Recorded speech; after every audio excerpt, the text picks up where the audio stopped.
मी आगाशी सरांकडे येतो.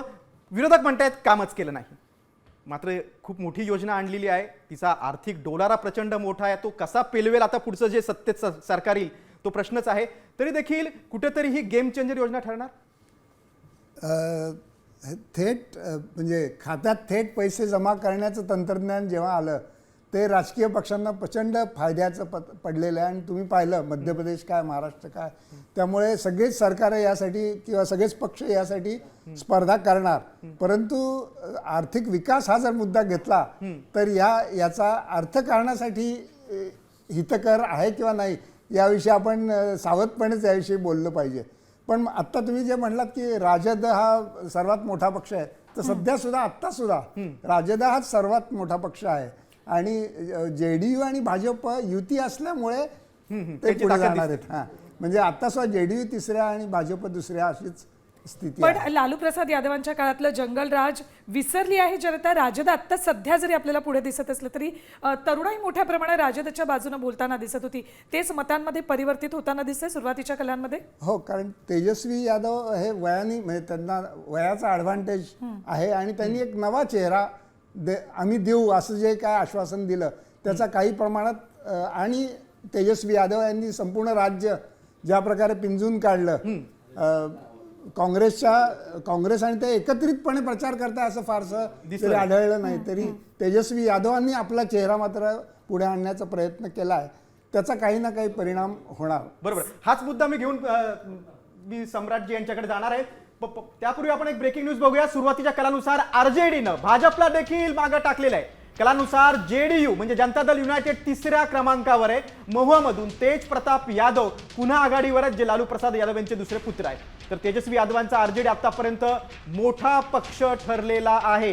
राष्ट्रीय जनता दल बिहारमधला सर्वात मोठा पक्ष ठरलेला आहे. मी सम्राटजी तुमच्याकडे येतो. आपण बघतोय की RJD सर्वात मोठा पक्ष ठरतोय बिहारमध्ये. तेजस्वी यादव यांच्याकडे एक आश्वासक चेहरा म्हणून निवडणुकीत पाहिला गेलं, मात्र कुठेतरी काँग्रेस आणि RJD मध्ये एकी कमी पडली का, त्यांच्यातलं बॉन्डिंग कमी पडलं का?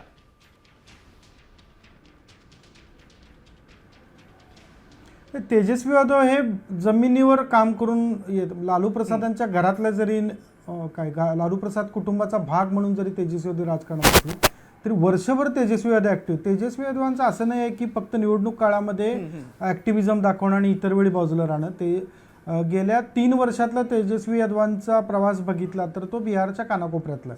मुद्दे बघितले तर ते बिहारच्या मुलांचे त्या तरुण वर्गाचे मुद्दे आहेत.